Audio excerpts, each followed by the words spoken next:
As you probably suspect, I'm Zig Ziglar. Now, before we invite the live audience to participate in this presentation, I'd like to share some thoughts that are critical to your success in closing the sale. Number one, selling is a transference of feeling. If I can make you feel about my product like I feel about my product, if there's any way on earth you are going to buy my product. Now, Willie Dorsey, the great spiritual singer, puts it this way: brother, if you're going to be convincing, then you've got to be convinced. In other words, you transfer that feeling to others that your product, goods, or services are good. Now, there's a myth that's an absolute fallacy, and that is that a good salesperson can sell anybody anything. That's a con artist. A good salesperson, a professional, one who wants to build a career instead of just making a sale, clearly understands that you've got to have a conviction that what you're selling is in the best interest of that person who's buying. That way you render a service. That's what selling really is all about. Second point I'd like to make is simply this: prospects don't change their mind. Now, I know what many of you are thinking, but in reality, they make a new decision based on the new information which you give them. That's the reason the professional salesperson has a storehouse of additional information, because when the prospect says no, they're really saying no based on what they K-N-O-W. Now, you let them know more, and good closing involves education, then they're going to be knowing more and consequently buying more. Number three, the kind of person you are is critically important. A Harvard study recently reveals this: that the people who gain the most usable information from a presentation such as this one take good notes. That's number one. And number two, when it's over, they get with an associate or their boss or their trainer or their manager, and they brainstorm. So as you watch and listen, ask yourself these questions: how can I adapt and use this material old Zig's sharing with me in my career so that I can sell more today and be able to sell more tomorrow to the same people? Now, I'll tell you what let's do. Let's go to that live audience. Totally convinced that our major need in America today is leadership in the home.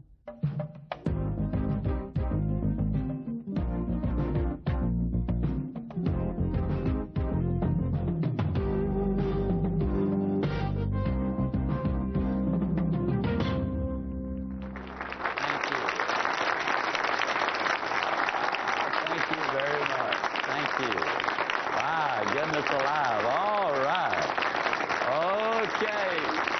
Thank you. Well, my goodness. Thank you very much. Okay. Sometimes when people stand up on me before I get started, I'm afraid they're about to leave me, so I'm glad to see you sit down. Now, I'm going to be asking questions as we go along. The first three closes involve selling you on what you do. Now, selling, and so I call this one the persuasion close. As I ask you these questions, some of them are kind of simple, but please do me a favor and respond to them. How many of you sell a pretty good product? Can I see your hands, please? All right. How many of you sell a extraordinarily good product? Can I see your hand? How many of you, ladies and gentlemen, sell a product that serves or solves a problem? Can I see your hand? How many of you believe that when you sell a product that solves a problem, you deserve a profit?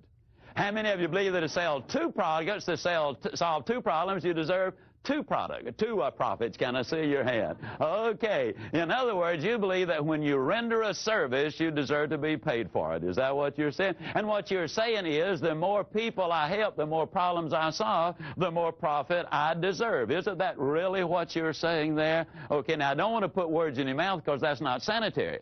But that really is what you're selling or saying, all right? Now, how many of you have been selling for as long as a year? Can I see your hand? All right. How many of you still got all of the money that you've earned in the last 12 months? Can I see your hands? Okay? Let me ask you a question. How many of you got clients or customers whom you sold a year ago, 2 years ago, 5 years ago, or 10 years ago that are still using and enjoying the benefits of what you sold to them all those years ago? Can I see your hand? Now, the next question is the critical one. How many of you believe that the customer was the biggest winner in the transaction? All right, then if that is the case, is the sales process something you do to somebody, or is it something you do for somebody? Now, when you understand that, you're in position to begin to close the sale. Now, let me tell you what I just did. I just did something that is extremely important in selling. You know, a lot of times we convince people that our product, goods, or services are the best, but we don't persuade them to take action. How do you persuade? Well, let's go back in history and look at a couple of gentlemen named Aristotle and Galileo. Aristotle was a brilliant man, but he came up with a very foolish concept. He believed that if you drop two weights of different sizes but made out of the same material, that they would fall at different rates of speed. That's what they taught at the University of Pisa for years and years and years. And then a young whippersnapper named Galileo came along, and he said, that's crazy. The students and professors said, why, you're off your rocker. Why, Aristotle said, and he said, well, let's go to the top of the Leaning Tower of Pisa, and let's take a look and see. He took two different sized objects of the same material, he dropped them, and they obviously fell at exactly the same rate of speed. He had convinced them beyond any doubt that what he was saying was absolutely right. But he did not persuade them to take action. Now, what am I getting at? How do you persuade people? You don't persuade people by telling them. You persuade them by asking them. You see, had I started by saying that you as salespeople really render a service, you would say, yeah, but I do okay too. Hey, you do all right, and that's fine. That's part of the equation. That's the reason I went through that little routine about how many of you sell a pretty good product. That is so important. You see, that sales process is something you do for someone. It is not something you do to someone. So I'd like to tie that in selling you on you to another attitude close, because you're the most important part of this equation. For a couple of years, I fought in the ring. One of the things and incidentally, I had a pretty good record. As a matter of fact, the worst I ever finished was second. Now, the only reason I quit was because of my hands. The referee kept stepping on them. Well, anyhow, in athletics, what you do is you study the opponent's weakness and exploit it. That's true in football, basketball, boxing, tennis, whatever it is. You study their weakness and exploit it. In selling, you study their weakness, that is their need, and you strengthen it by selling them your goods or products or services. There is your difference right there. Now, what kind of person sells the most? What is involved philosophically in this? We've built our entire business on the concept that you can have everything in life you want if you will just help enough other people get what they want. You solve their problems, my friends, you're going to do all right. Now, please understand that's a philosophy and not a tactic. Where does character and integrity enter the picture? The Forum Corporation out of Boston, Massachusetts, did an exhaustive study on 341 salespeople. 173 of them were super successful. 161 of them, 173 were super successful. 168 of them were moderately successful, and they determined what made the difference. Now, all factors were equal in the two groups as far as experience and education and product and territory and all those things. But there were two major differences and reasons for their success. The first one was trust. You see, the reality is without integrity, people won't listen. Without trust, they won't follow, meaning they will not buy. Now, the question is, who do they trust? Now, this is so simple, it's going to be frightening. They trust the good guys and the good girls. They trust those people of character and integrity. The second major difference they discovered was this. The super successful salespeople, the career salespeople, clearly understand that the sale is not complete until the order is signed, the merchandise is delivered and paid for, and the customer is happy with it. In order for those things to happen, you have to have a team of support people, and most professional salespeople do not have a team. So when they call the office, they're just as courteous to the switchboard operator as they are the chairman of the board.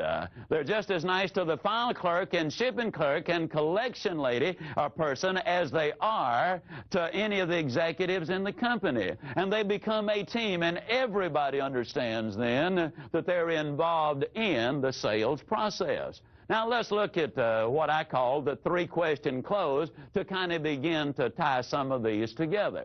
Let's assume in this close that you've demonstrated your product. And let's assume that you have demonstrated that it will save money. And so the three questions simply, can you see where using this product or service would save you money?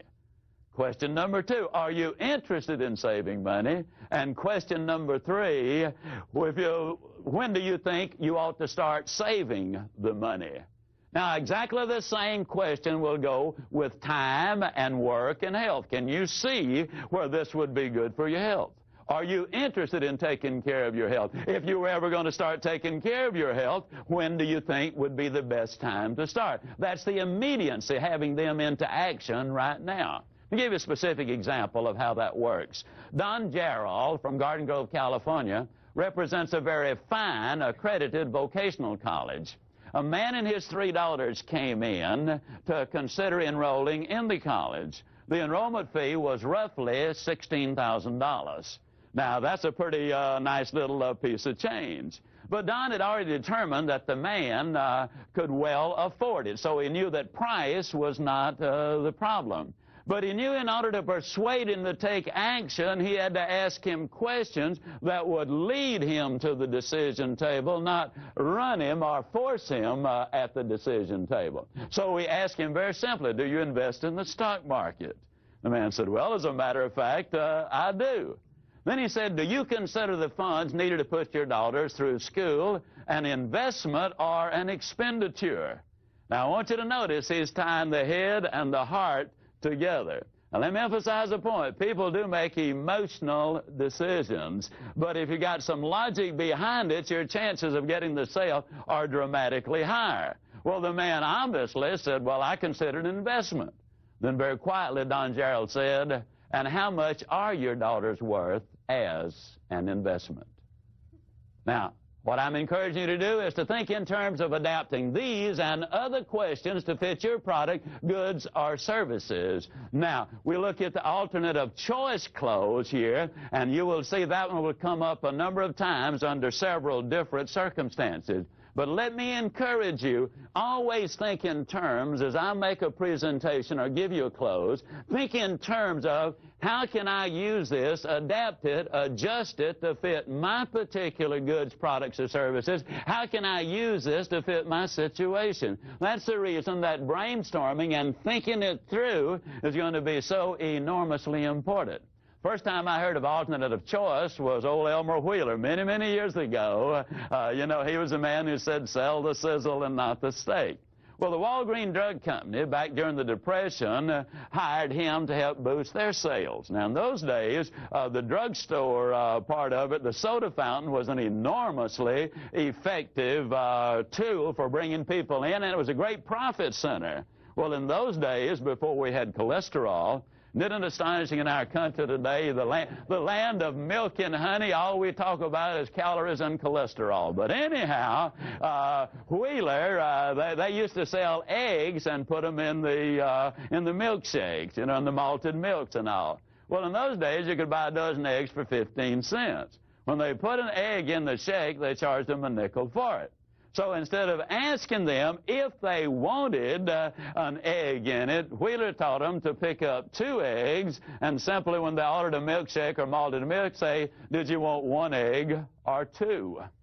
There was a dramatic increase, an explosion of business as a direct result of it.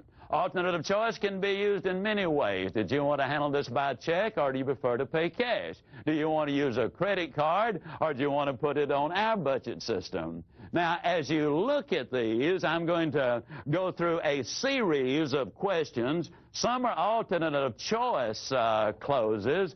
Some of them are just question closes, and some are the assumptive close. But notice some of these. If this were the only feature this machine had, it would be well worth owning, wouldn't it? Closing. When we install this equipment, would you like for me to demonstrate the major features again? Assuming. Would you like for me to mark this one sold while we check on the most agreeable terms to finance it for you? Now, that injects just a slight amount of fear. What you're implying is it might be gone. And I'll say this several times, but the fear of loss is greater than the desire for gain. Don't take anything away from me. That's the reason in stores where they measure out food, we always teach them, put too small an amount on there first so you can add to it. Nobody wants to see things taken away from them. That's selling, all right? Another close. Do you need to consult with anyone else before you place the order? Is the purchase order issued from this department? Would you like to have your own bank finance this, or would you like for us to work out the financial arrangements? Since the item is in short supply, would you be willing to wait for 3 weeks for delivery? Would you want to make a large deposit so the monthly deposits are smaller, or would you prefer a minimum deposit and slightly larger monthly deposits? Would you prefer this in green, or does the red appeal to you most? Again, I challenge you, use your imagination. Think of your products and services, and in your quiet thinking time, think it through. And as you brainstorm, come up with other questions. Shall we ship it by motor freight or air express? Do you want this lot registered in your name or your wife's name? Do you prefer the lot on the golf course, or does the one on the lake appeal to you most? If you saw that it was to your advantage to own this product and the terms we work out are satisfactory, would you have any objection to going ahead today? Can you see the financial advantage to reducing the use of those powerful overhead lights which provide unneeded light in some areas in favor of using point-of-impact lighting during certain times of the day? Do you believe it's wise to invest in solidly constructing equipment which will give you long, trouble-free operation for the lifetime of the product? Now, those are questions that can be asked, but let me say it again. People do not change their mind. They do make new decisions. I asked that redhead of mine. Now, my wife is a decided redhead, meaning one day she just decided that she is going to be a redhead. By her preference, when I talk about her, I always call her the redhead. When I talk to her, it's Sugar Baby, and her name is Jean.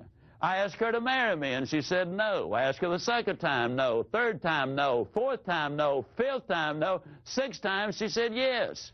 But she never changed her mind. What she did was make a new decision.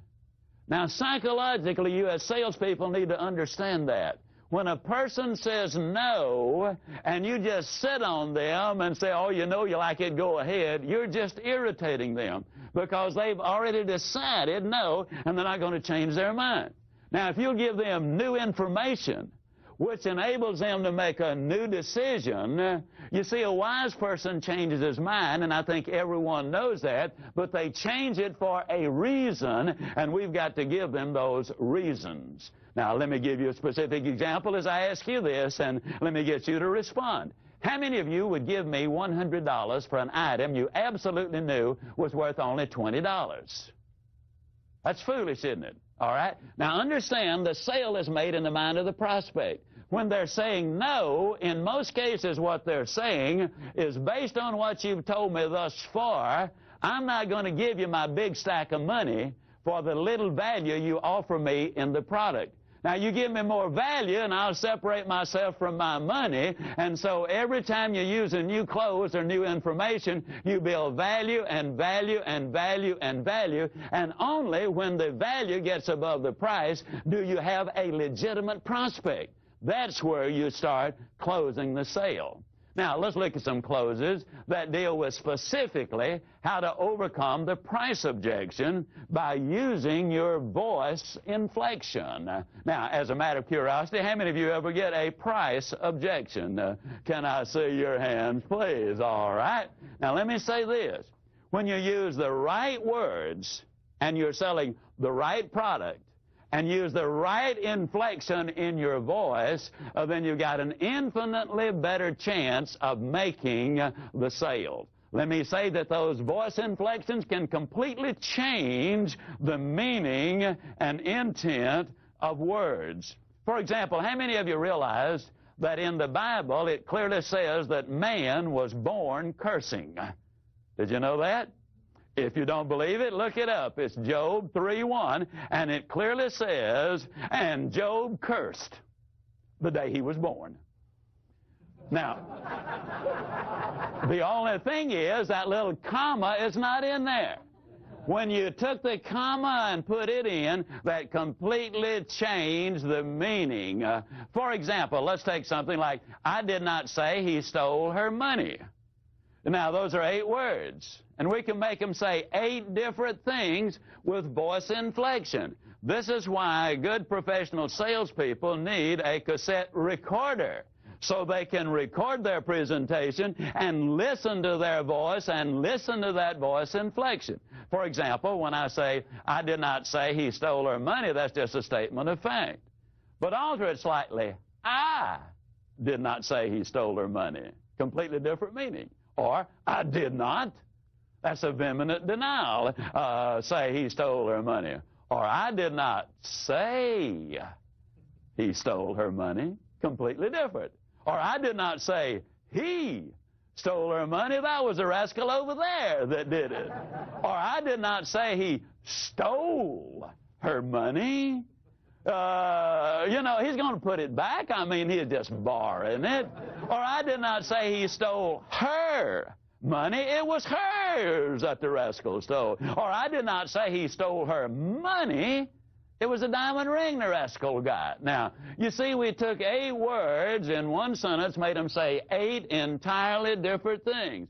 And when you become a serious student of selling and learn what those voice inflections are and how you can handle them, it makes a dramatic difference. Charles Osgood says, compared to the spoken word, Charles Osgood says, compared to the spoken word, a picture is a pitiful thing indeed.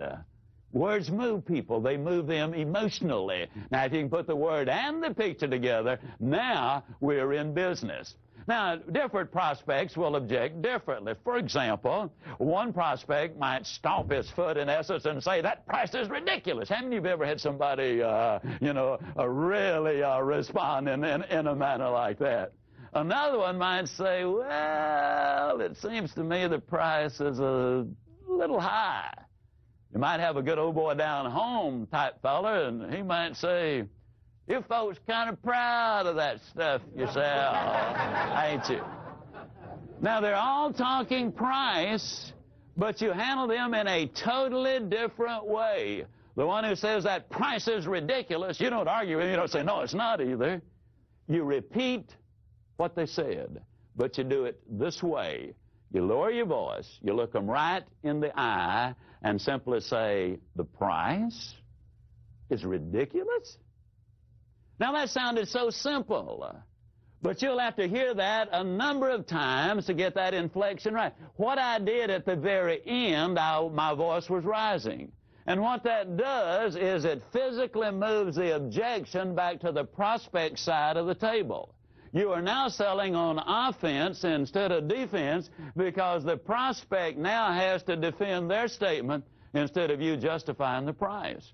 Now, because everything is selling, ladies, let me go ahead and tell you this, that works infinitely better even at home.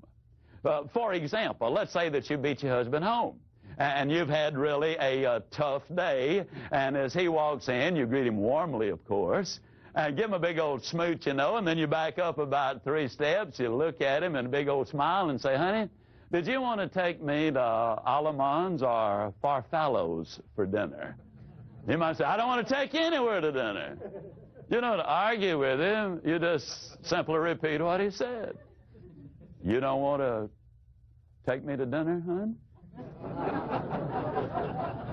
It almost ain't fair. It really is not. Now, let's say that it's grass cutting time, and so you say to your 14-year-old, okay, son, it's time to cut the grass. I don't want to cut the grass. You don't argue with him. You repeat what he said. You lower your voice. You look him right in the eye and say, you don't want to cut the grass, son? I can absolutely guarantee, whether you want them to take their toys to the back room or cut the television set off or get the repair person to come out and repair the air conditioning on a brutally hot Friday night, I can tell you it works dramatically better. Now, let's look at it another way. Let's say that one prospect might say, well, you know, the price is a little bit high. Then we got a lot of different ways. For example, I call this the like it close. I simply say then, well, let me ask you, do you like it? And most things are, yeah, well, I like it. Well, Mr. Prospect, don't you believe that it's difficult to pay too much for something you really like? Well, they might say, well, you got a point, but yeah, I think you can pay too much for something you really like. But you've just crossed a little barrier. You now have got them thinking along these lines. And let me point this out. Sometimes when they object to the price, that's not the objection at all. So early on, you need to smoke it out. Is that the objection? And you do that simply by saying, well, let me ask you, if there were a way I could show you that the price not only is fair, but actually is more than fair, would you go ahead and take advantage of the offer that we're making to you this evening? Now, or this morning, or whatever. What you're really doing is trying to smoke out the advantage. You're trying to smoke out whether or not the price really is the, the objection they're raising. Now, let's say they say, well, yeah, the price is the problem that I'm having with it. Then what you do is, if there were a way I could show you how you can legitimately justify this price and take advantage of our offer, would you be willing to go ahead and start enjoying the benefits today? Now, if they say no, then what you need to do is to smoke out the real objection, because price really is not it. But if the answer is yes, then you simply ask the question, well, do you like the product? And most of the time, you're going to get an answer. Well, then the next question, don't you agree that it's difficult to pay too much for something you really like? Now, a lot of times that forces them to start that thought process, and you've just taken one step towards closing that sale. Then if they say yes, then you say, well, it's okay to do something nice for yourself. Now, if the answer is no, then you move into what we call the fear of loss close. And you do that with simply making this statement. Wouldn't you agree that it's better to invest a little more than you had planned instead of less than you should? Now, here's the reason I ask you that question. If you invest a little more than you had planned, you're talking peanuts. If you invest less than you should, and the service or product you buy won't do the job you need it to do, then you literally have lost everything. Now, if the prospect says the price is still too high, then you move to what we call the how much too much close. For example, for 15 years, I was in direct sales. I sold heavy-duty stainless steel cookware, and it carried a premium price for a very justifiable reason. And a lot of times the prospect would say, well, yeah, your product is too much. And I'd say, well, give me a figure. How much too much? And they'd say, well, $200 too much. Now, I would always write the $200 down. And then let me give you this little bit of data. I had a policeman take his .45 and shoot my little 8-inch frying pan from a distance of 12 feet, and had a documented statement, notarized, saying that he had done that. And you could just barely see the dent in that little pan. And so I had shown that to the prospects in the process of the demonstration, and I said, let me ask you, you say $200 too much. How long do you think this set of cookware is going to last you? And invariably they say, well, I think it'll last forever. Then I would say, it certainly would last you at least 20 years, wouldn't it? And invariably they say, yeah, I don't think you'd have any trouble with that.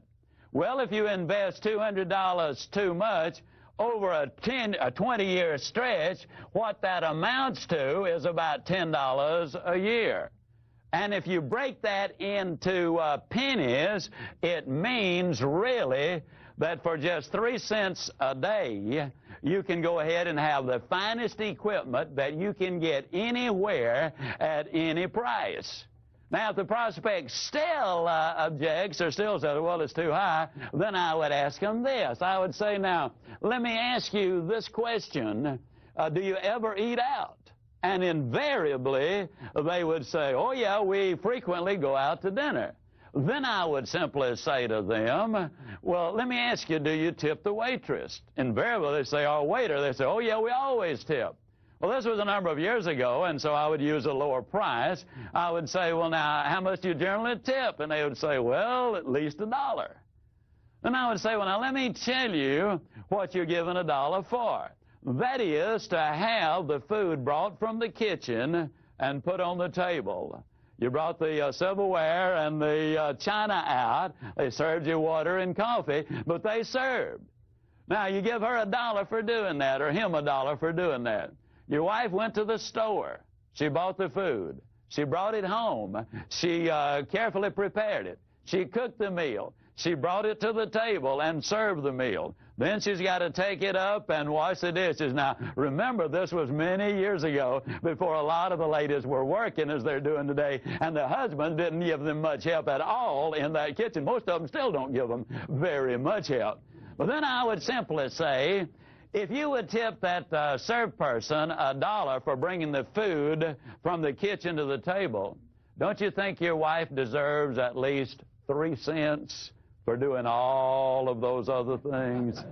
I got to tell you, we got some pretty exciting results as a result of using that particular clothes. Now, if the prospect says, well, the price is still too high, then I would go to this one.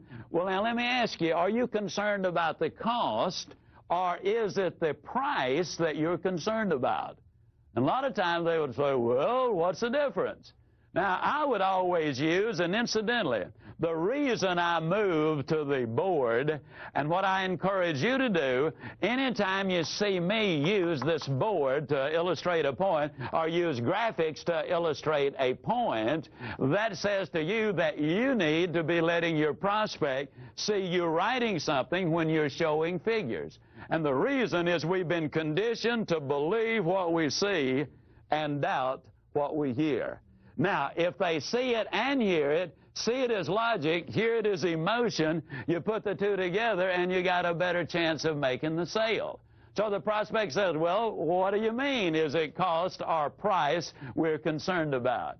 Then I simply say, and here's the example I use because it happened in my life, I encourage you to get one out of your industry that specifically fits you.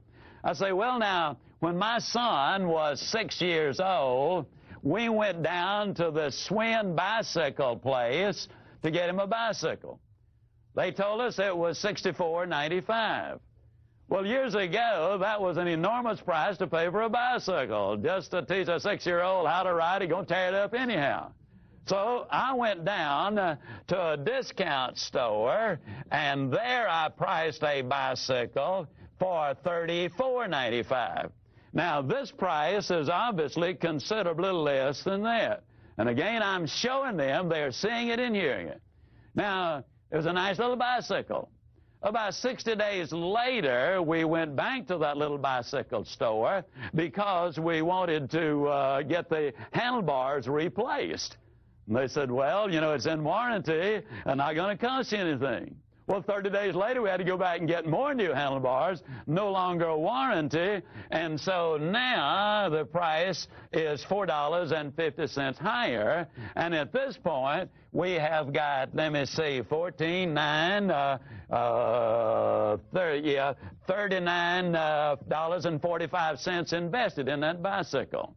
Well, about 3 months later, the entire sprocket apparatus, the brakes and all of that, came completely kazip. We went back to the little bicycle store, and this time it came to roughly $15, and now we've got $54.45 invested in that bicycle. Well, about a month later, the bearings in the front wheel went kazip.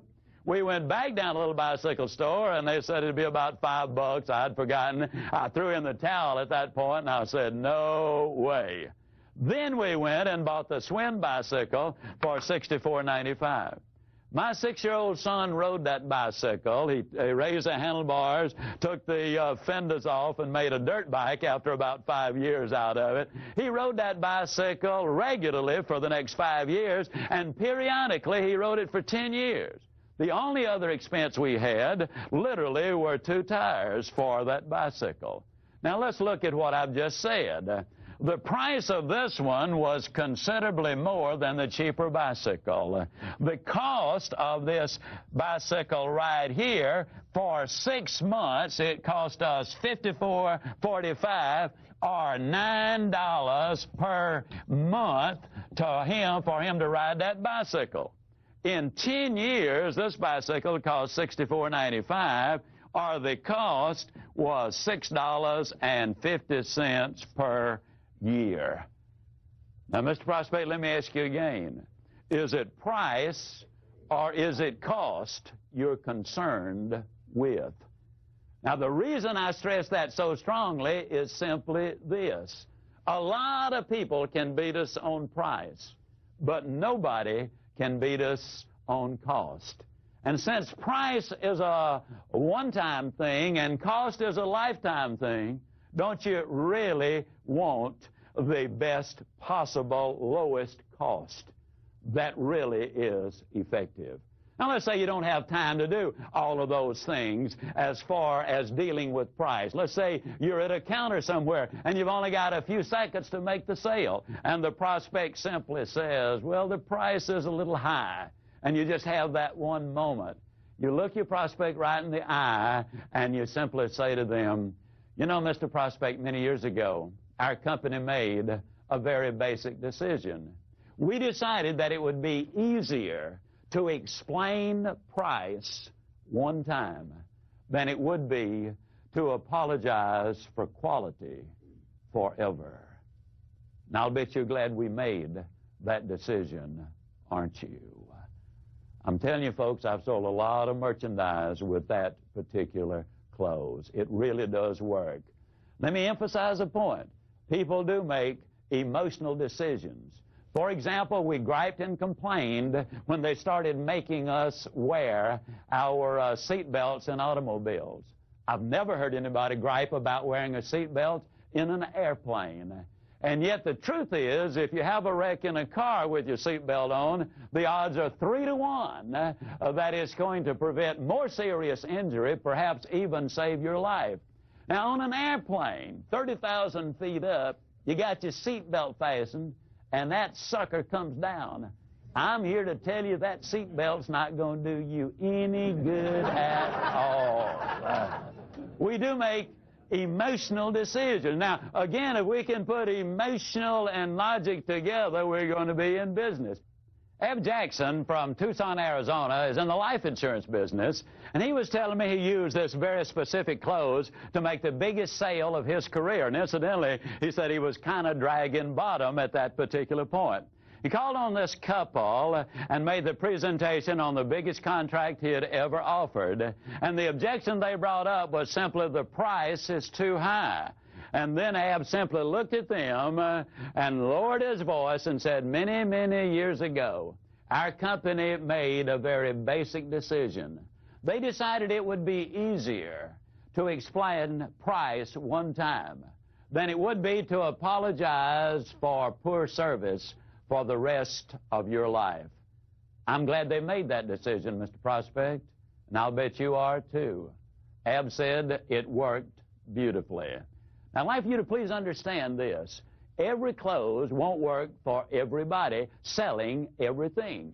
Your experience, your judgment, and your common sense will be the determining factors. Now, you might be asking yourself, well, Ziglar, why do we need to know so many closes anyhow? Well, let me give you a basic reason for that. Dr. Herb True did some research at Notre Dame University. He discovered that only 4% of all of the salespeople in America will ask for the order 5 or more times. Now, I want to emphasize something. They do not necessarily ask those 5 times in the same interview. There are many presentations where, in fact, you do not ask for the order simply because you're gaining information so that you can make a legitimate proposal to them. When you're talking thousands and sometimes hundreds of thousands, even millions of dollars, you don't walk in, make a presentation very many times, and walk out with a multi-million-dollar contract, though it does happen, especially if you expect it to happen. But what Dr. True discovered was simply this. Those who ask for the order over a period of time, sometimes in one sitting, more often in 2 or 3 sittings, at least 5 times, those 4% closed over 60% of all of the sales, meaning simply that they made over 60% of all of the income. You got to ask for the order. When I first got started in selling, one of the first things I was told was you close early, you close often, and you close late. How many of you have ever been told that, especially when you first got started in selling? Yeah. Well, the question comes up, how early is early? Let me emphasize this as strongly as I can emphasize it. You never ask for the order until you have given them some legitimate, logical reason for giving you a yes answer.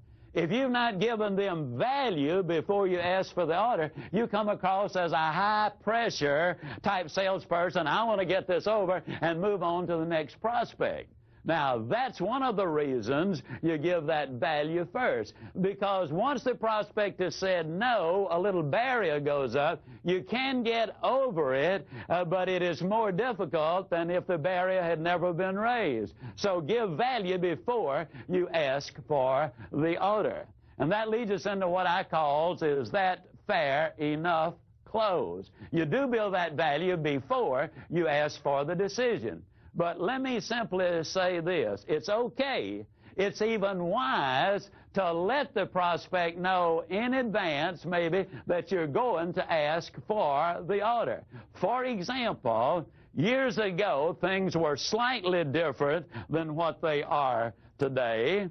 When I was in the life insurance business, we used to do the fact-finding interview, and then we would go back with a proposal.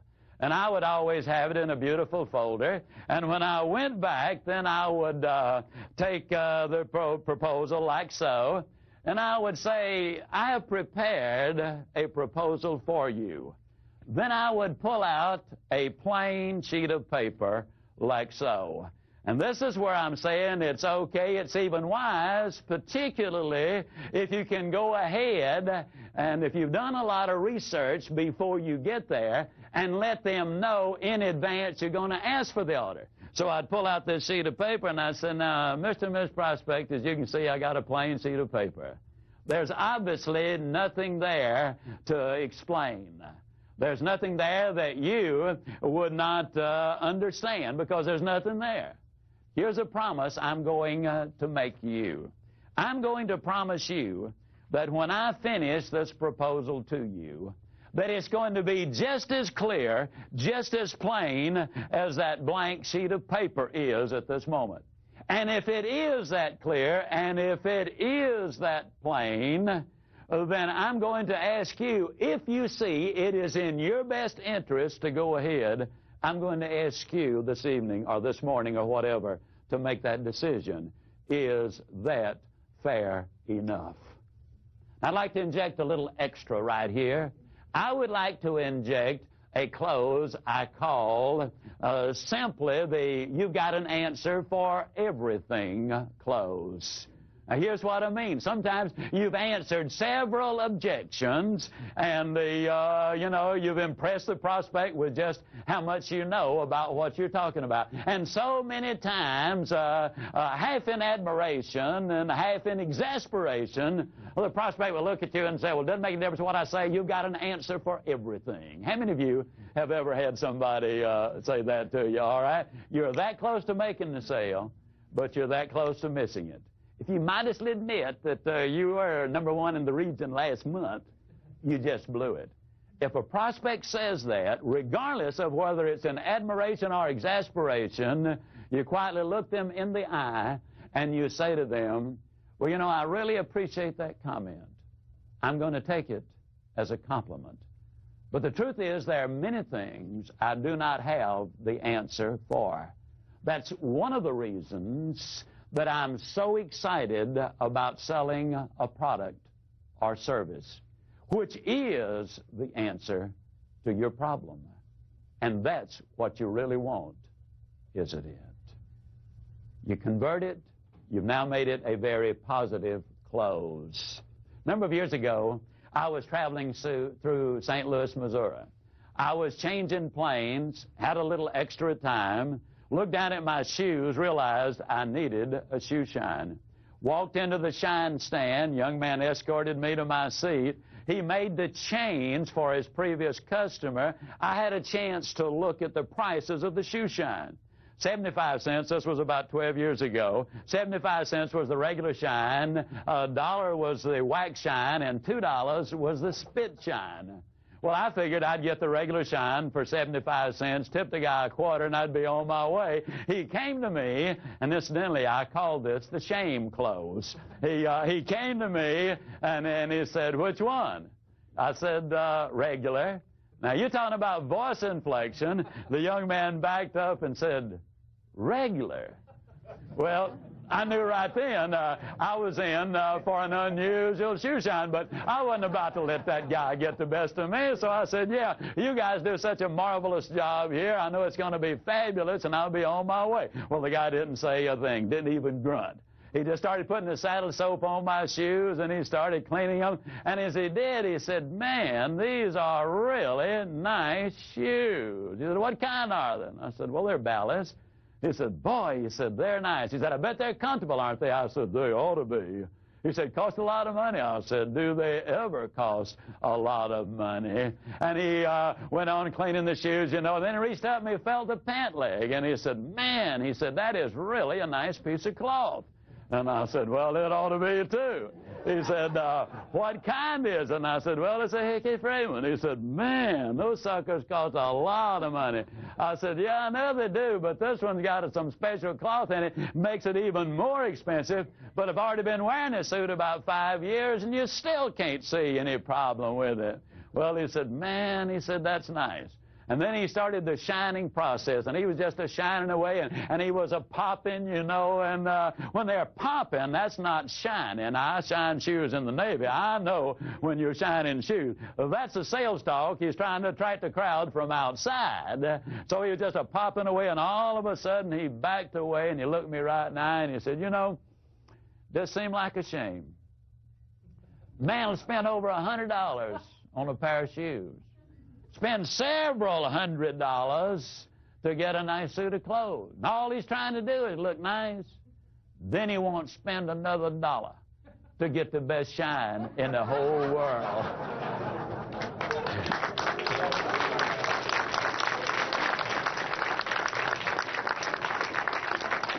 I said, spit on him, man. Spit on him.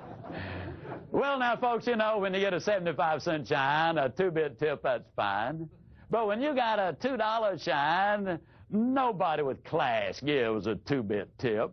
So I gave him a $3, you know, and as I walked out, you know, I was really picking them up and putting them down. I was feeling pretty good, you know. I looked up at the clock, and as I did, it clicked straight up and down 10 o'clock. Now, the reason I mention that is because when I sat down, I noticed it was exactly 3 minutes until 10. I was in his chair 3 minutes. I gave him $3. Now, you don't have to be a Phi Beta Kappa from MIT to figure that one out. That is $60 an hour. Did you realize that's what we were paying our psychiatrists back then? Of course, this guy does some good. But, you might say, but Zig, he doesn't shine 20 pair of shoes an hour all day long. Okay, but you figure, let's cut that half in two. Instead of 60, he makes 30. Cut that half in two. He doesn't make 30, he makes 15. And you take $15 an hour and cut that half in two, and I know he does more. You know what that adds up to? It adds up to right at $20,000 a year, shining shoes. And I got something to tell you, friends. If that dude ain't making at least 30, ain't a dog in Georgia. I mean, he is shining a lot of shoes. But now let me point out two very sound things about him. His name is Johnny. I asked him his last name. I knew Johnny because it had his name on his name tag there. He said, I'm not going to tell you. If I tell you both names, you'll forget them both. If you'll always remember Johnny, though. He was a professional. He's the only shoeologist I've ever seen. Now, the reason I know he was a shoeologist, he had it right there on his name tag, Johnny, shoeologist. But let me point out a couple of things. He was a superb workman. He delivered everything he sold. That's important. Number two, he was a professional salesperson, and those two things merit it. But what I'm really saying is, if a gentleman in a job like that can make that kind of money, look at what we in the profession who have products and goods and services that extend to us infinitely greater opportunities, look what we can do. But the story doesn't end there. A few months later, I was back in the St. Louis airport. I walked in this time. There's no other shine guy around, no other customer. I'm the only one. Now, by then, they've changed the prices and structure just a little bit. It simply says, best shine, $2. I sat down, and he said, what kind? Well, I didn't want to go through that routine again, so I said, just give me your best. Well, as he was shining, I was bragging on him. You know, I discovered a long time ago that behavior which is recognized and rewarded is repeated, and so I wanted the best possible shine, so we had quite a little conversation. As a matter of fact, he got carried away, and he just kept shining, kept shining, kept shining, and finally I said, Johnny, I got to go. He said, okay, and he finished it up. As I stepped down, he said, he said, I noticed you hung up an overnight bag when you sat down. I said, yeah. He said, you're spending the night in St. Louis? I said, yeah. He said, I was just wondering if you had another pair of shoes in your bag. And I said, well, as a matter of fact, I do. He said, it'd really be a shame to have the best looking shine in St. Louis tonight and then just look like one of the gang tomorrow. He said, won't take me but a moment. I call that the extra clothes. Now, a lot of times as salespeople, we overlook the fact that we have other goods and products and services. We skim the surface and leave more money on the table, more needs on the table that need to be met than we are actually reaching. Don't misunderstand. I'm not suggesting you try to sell everybody everything you've got every time you make that call on them. But they're buying, if you're selling products that they're buying from someone else, think of the time and effort you can save them if you can become more of a service person to them, selling them more of the things they're buying already anyhow. It is a service. You really can have everything in life you want if you will just help enough other people get what they want. Then I'd like to share with you what I call the marriage close.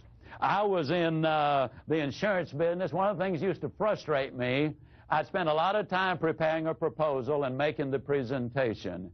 Get down to the close, and the prospect would say, well, Mr. Ziglar, I hate to tell you this, but my wife's second cousin's got a neighbor whose boyfriend's son, his dad, has a brother who is selling life insurance. And if we buy anything, we'll have to buy from them. Well, I knew it was just a stall. They weren't going to buy any life insurance from anybody. And so what I did then was simply this. I remembered a book I'd read by Frank Bettcher many years ago called How I Raised Myself from Failure to Success in Selling. This is the reason salespeople need to be students. They need to be learning all the time. It is a profession, and it's a profession that changes. And Frank Bettcher had a statement in his book, I would tell you this if you were my own brother. He also had another statement in there simply, this is what I would do if I were you. Now, what Frank Bettcher had done, he would make appointments before he ever made the call. For that prospect, he would say to the prospect, I can do something for you right now that no other insurance person in Philadelphia can do. And they would say, what's that? Well, I've made an appointment already for you to be examined tomorrow afternoon, promptly at 3 o'clock, by the only physician in Philadelphia who can give you agreement and approval right now that this amount of insurance is going to be placed in force. I stole a page from him, and I would say to the prospect, I can do something for you right now that no other insurance person in the world can do. Obviously, they'd say, what's that? I would say, I can marry you. The old boy would say, you would what? Now, I would reach over and I'd pick up a certificate of marriage, which I had already prepared. And the certificate of marriage would simply say, on this 28th day of August, 1993 or 2 or whenever, I, Zig Ziglar, agreed to marry John and Mary Smith. By this marriage, I agree to be available in time of need. I agree to stay abreast of all the tax developments and Social Security changes as they relate to the needs of John and Mary Smith. I agree to assume responsibility for giving them the best advice that my professional knowledge will permit. And I would simply say, the only thing that you agree to is this, to give Zig Ziglar the privilege of earning the right to serve. You put your okay here, we're in business. It was hilarious what generally happened. The old boy invariably would slap his leg and he'd say, honey, what about that? This dude wants to marry us. He wants to marry both of us. Mr. Ziglar, now this is legal. They're not going to get us for bigamy, are they? I'd go right along with it. I'd say, no, I've already cleared it with the insurance commissioner, the governor of the state. I've even talked about it with my brother-in-law. He says it's okay. And invariably, with a big laugh and a huge flourish, he would sign the marriage certificate. I had beautifully typed his name in. It was on Corinthian script. It was beautiful parchment paper. Interestingly enough, I never once had a marriage certificate signed that I did not get the application signed. Now, how can you take that and use it in your life? Well, Hockfield & Associates is a firm up in Chicago, in the Chicago area. And Wes Finster, that Hockfield & Associates, is the gentleman who made this particular sale. He called on these people, and he was not getting any results at all.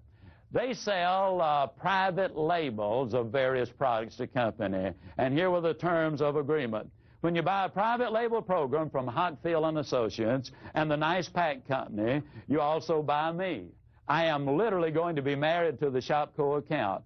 I will see that you receive the following: the finest products available for Shopco's valued customers, the best possible service, the fairest price, and he went right on down the list. And when we got to the bottom of it, he would simply say, and this is all you need to do to put this in force.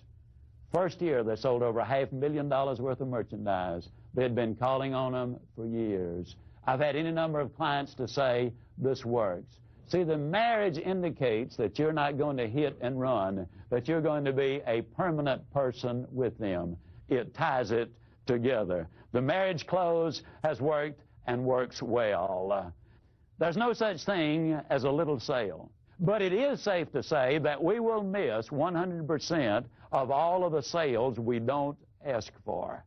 Very few prospects are going to demand that we take their order. That does happen occasionally, but it is very rarely. Chris Hegarty says that 63% of all sales interviews end without a direct ask for the order. At this point, I would like to share with you what I believe is a very significant close. It's called the pressure belief close. At this point, what I want to simply say to you is that we've had some ideas, some procedures, and some stimulation.